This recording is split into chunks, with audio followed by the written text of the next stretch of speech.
Olá, pessoal. Meu nome é Aline Ickland e estou de volta aqui para falar sobre a invalidação. Algumas pessoas me pediram para fazer outros vídeos e eu tô assim brigando comigo aqui. Quais são os vídeos mais importantes para falar para vocês? O que seria mais importante falar primeiro? Tô super feliz que algumas pessoas estão fazendo comentários agora, me pedindo para falar sobre uma coisa ou outra. Então, assim, eu agradeço aí o pessoal que tá fazendo comentário e me pedindo para falar o que vocês estão precisando ouvir primeiro. Então, vamos lá. Decidi então falar sobre a invalidação, que vem logo depois do bombardeamento de amor. Bom, vou falar um pouquinho sobre o bombardeamento de amor aí para o pessoal que não sabe. Logo depois da fase do encantamento, quando você conhece o narcisista, que você se apaixona e você fica encantada com aquele príncipe encantado, com aquele deus grego que fala tudo que você esperava ouvir, o homem da tua vida, né? Aquele homem fantástico, um homem que você nunca encontrou e que você fica de quatro. É o homem perfeito. E então, depois que ele realmente envolve você e te deixa apaixonada e você tá assim vivendo o sonho das princesas da Disney, né? Aquelas princesas maravilhosas que encontraram o deus grego. E ele te dominou, te enfiou ali no castelo lá encantado, ele vira o jogo. Mas ele só vira o jogo quando ele tem certeza que você está sob controle.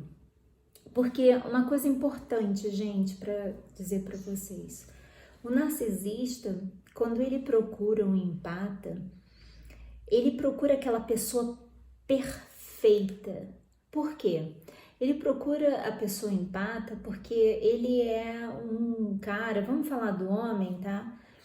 Porque fica mais fácil assim focar assim.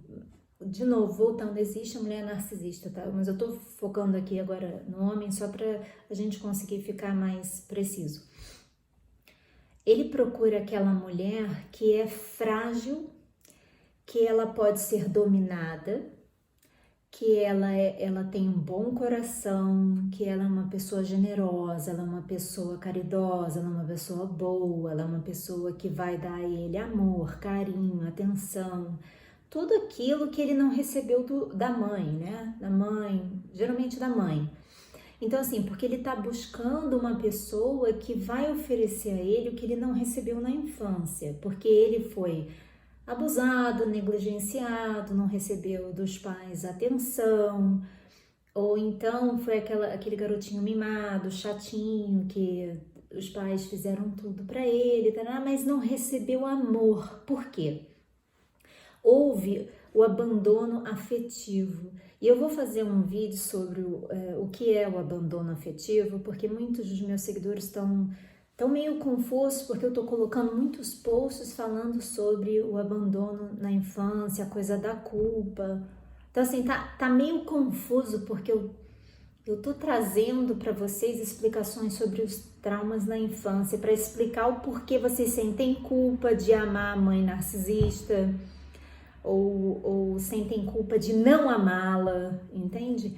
Então assim, eu vou explicar um pouquinho sobre isso. Então vamos voltar, para que fique bem claro. Esse narcisista, quando ele procura você, o empata, ele é bem específico, ele faz uma pesquisa sobre você. Ele quer ter certeza que você é aquela mulher que nunca vai machucá-lo, nunca vai agredi-lo, nunca vai revidar dele, nunca vai se vingar dele, porque ele é muito sensível, ele é muito frágil, ele não quer vingança.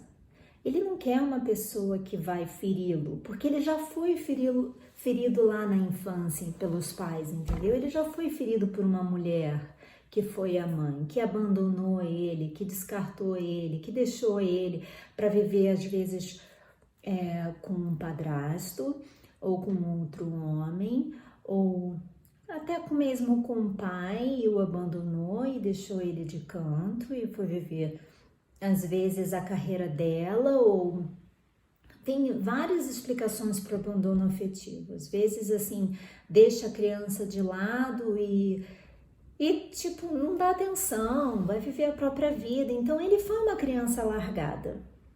E ele às vezes apanhou demais, apanhou muito. Foi uma criança deixada de lado.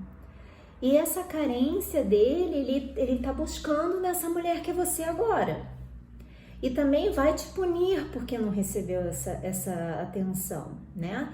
Então assim, ele procura no empata, na mulher empata, toda essa carência dele da infância. Então você tem que ser a mulher frágil, a mulher que ele pode dominar, que ele vai poder xingar e não vai xingar de volta, que ele vai poder culpar e você vai aceitar a culpa, que vai assumir as culpas dos erros dele, porque ele vai chegar em casa chutando a porta, dizendo que o carro quebrou, e você vai ter que assumir a culpa que o carro quebrou. Você nem estava lá no acidente do carro, você vai assumir a culpa que o carro quebrou e a culpa é tua. E você vai assumir a culpa do mau humor dele, e você vai assumir a culpa do sapato dele que está apertado, e você vai assumir toda a culpa de tudo que foi errado na vida dele hoje, porque é uma dor dele da infância, não tem nada a ver com hoje. Essa dor do narcisista agora tem a ver com a infância dele, de uma dor lá atrás, de uma dor que ele viveu quando ele era pequeno, uma dor de uma criança de 6 anos, sabe? Que estava sozinha em casa, que queria colo, que queria carinho, queria atenção. Então, assim, na fase da invalidação, é a fase que ele vai começar, é como um vômito, sabe? É o momento que ele vai tirar lá de dentro da alma dele, do estômago dele, tudo aquilo que ele viveu de ódio, de tristeza profunda da infância dele, toda a tristeza dele, que ele vai cuspir em cima de você.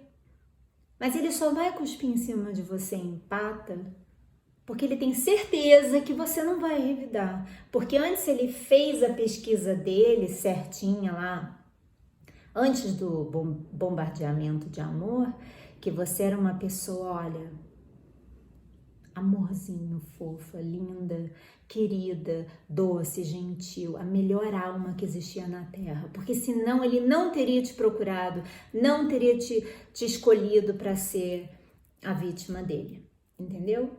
Ele não é que nem um psicopata. E aí vem a diferença do psicopata que eu já expliquei no outro vídeo. O psicopata, ele não precisa de um empata. Para ele não importa se você é empata ou não. A vítima dele tem que ser parecida com a pessoa que agrediu a ele fisicamente para ele se vingar. Ele não se importa se é uma empata ou não. Porque quando ele se vinga, ele não quer nem saber se a pessoa vai enfiar ele na cadeia, se vai cuspir fogo em cima da cabeça dele, se vai se vingar de uma maneira horrível. Porque o psicopata, ele é frio, ele não tá nem aí. O narcisista, ele é dramático, ele é de fazer circo. Você me matou, que vida horrível. Ele faz uma cena, sabe aquelas cenas de novela? O narcisista, ele é teatral, ele é dramático, ele faz chiliques. Vai ligar pra polícia? Pode ligar! E faz um chilique de novela.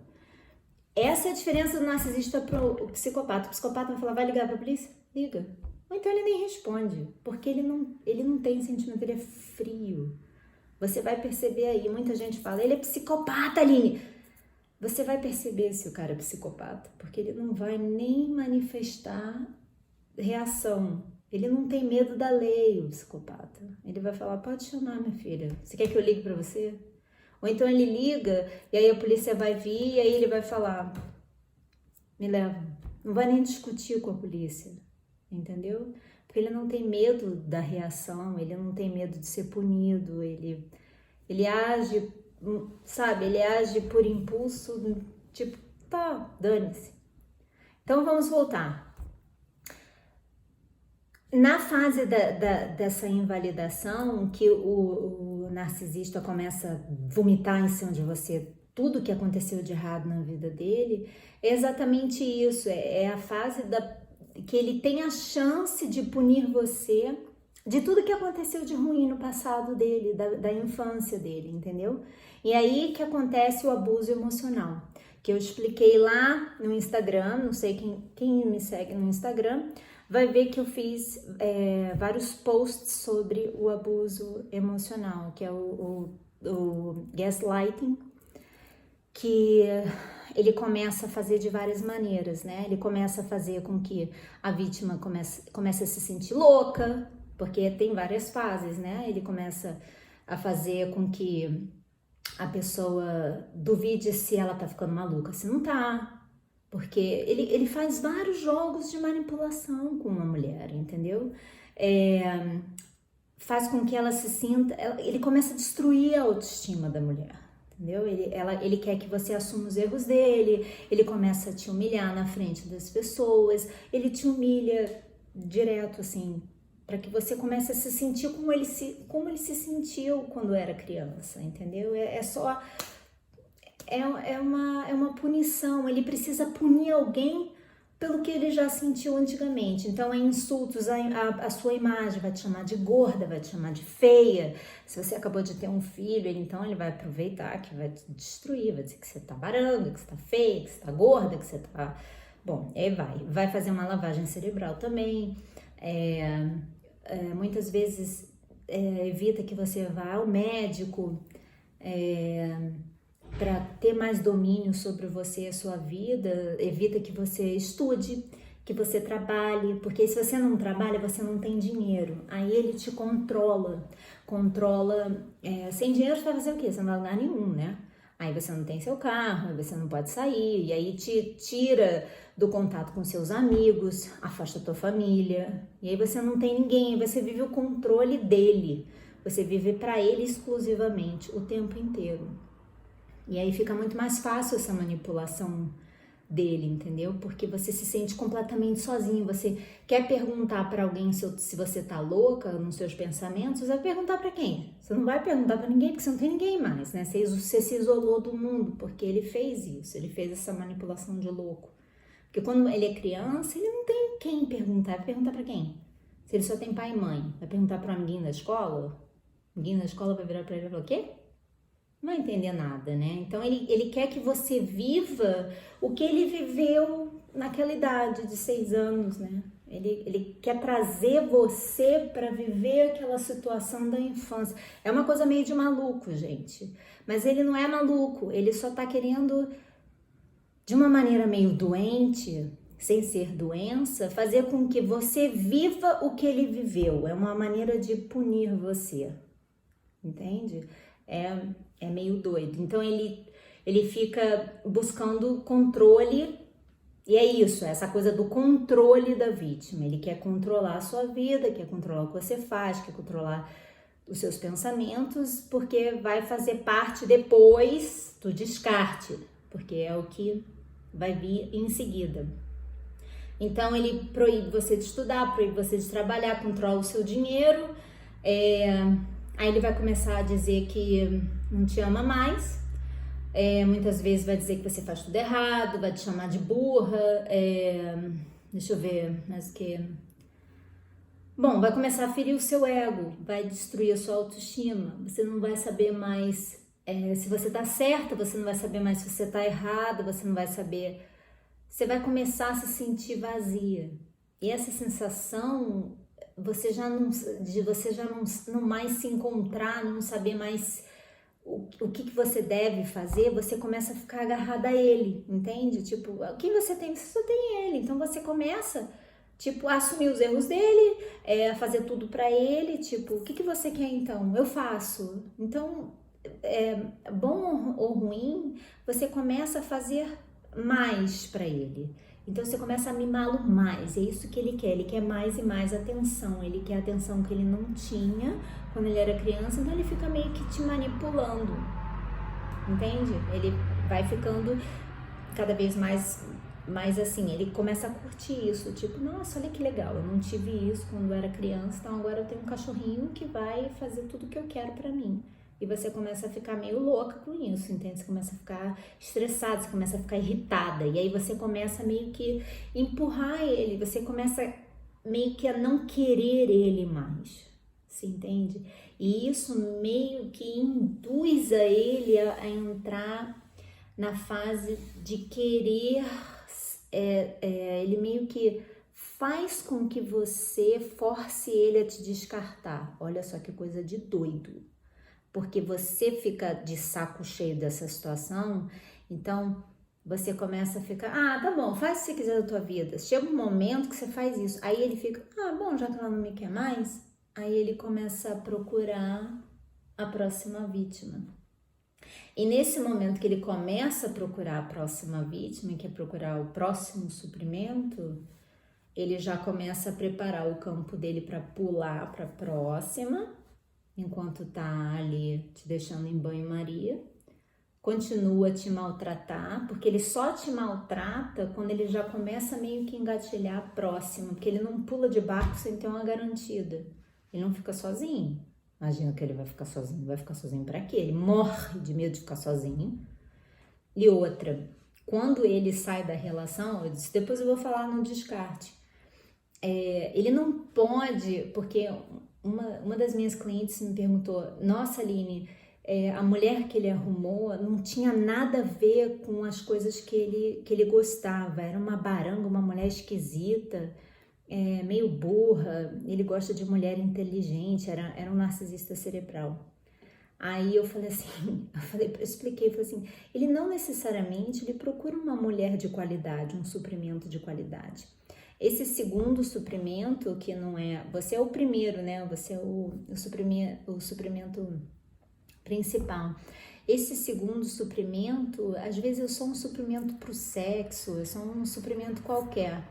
Então, assim, ele não avalia muito, que nem ele fez, assim, essa pesquisa sobre você, a empata que ia ser perfeito e cuidar dele. Ele pega qualquer coisa, então, às vezes é uma baranga só bonitona, só para ele pegar, entendeu? Então, não necessariamente é aquela mulher que ele idealizava, aquela mulher. Então, às vezes ele fala assim, nossa, ele nunca gostou de loura, pegou uma loura burra, a mulher não sabia, não tinha nem escola, não sabia estudar, como é que ela falou? Não tinha nem o primeiro ano, uma coisa assim. E aí eu falei assim, cara, sério, ele não avaliou a criatura. Ele viu que a situação entre vocês já estava esquisita, que você já estava enchendo o saco, você já estava de saco cheio da situação. Então ele procurou qualquer suprimento para não ficar sozinho, escolheu a baranga, engatilhou ela, para quando descartasse você já tivesse uma outra no caminho. E outra, ele não pode descartar você, não tem ninguém, e mostrar para o mundo que ele ficou na bosta. Ele não pode. Ele sempre tem que mostrar que, olha, eu tô bem, hein? Não fiquei mal nessa situação da minha separação. Eu tô bem com alguém. Então ele não fica sozinho, ele não pode ficar sozinho. Ele tem sempre que mostrar ou para a família que ele não se deu mal, ou para os amigos que, a culpa é dela, hein? Entendeu? Então ele tem que mostrar que ele tá com alguém. Então, ao longo do relacionamento, ele manipula sua mente, tá? Para que você se afaste dos seus amigos, para assim ele ter controle total de você. Mas o que? Para tentar te enlouquecer, óbvio. Uma coisa importante. Vocês já ouviram falar da síndrome do Estocolmo? Já ouviram, né? Falar. Que é o estado psicológico que a pessoa submetida a um tempo prolongado de intimidação passa a ter a simpatia e até mesmo amor ou amizade perante ao agressor. Vocês já ouviram falar nisso? Eu tive que ler porque eu já tinha esquecido exatamente a definição. É quando alguém, o sequestrador, o sequestrado se apaixona pelo sequestrador. Gente, essa é uma explicação do porquê as vítimas do narcisismo se apaixonam pelo narcisista. A gente acaba se apaixonando de certa maneira pelo agressor. É uma coisa meio doente, mas doente de quem se apaixonou, não narcisista doente, viu? Porque são relacionamentos que acontecem em relações de abuso, tá? Que é um desbalanço de poder. Então, assim, você acaba se apaixonando pelaquele que cuida de você. É uma coisa muito esquisita, porque você se apaixona pelaquele que é cruel com você. Então, isso é importante a gente pensar, porque tem muito a ver com os fatores assim, você só entende e só se deixa ser abusado se lá na sua infância você já sofreu alguma espécie de abuso. Então, assim, eu vou fazer um vídeo sobre isso, porque as primeiras relações de abuso acontecem na infância. E assim, não tô dizendo, meu pai me abusou, me espancou, e aí por isso deixo o narcisista me espancar e me abusar. Existem vários tipos de abuso, e os abusos psicológicos, eles existem de várias formas, e eu menciono lá no Instagram todos os tipos de abuso que existem, verbais, emocionais.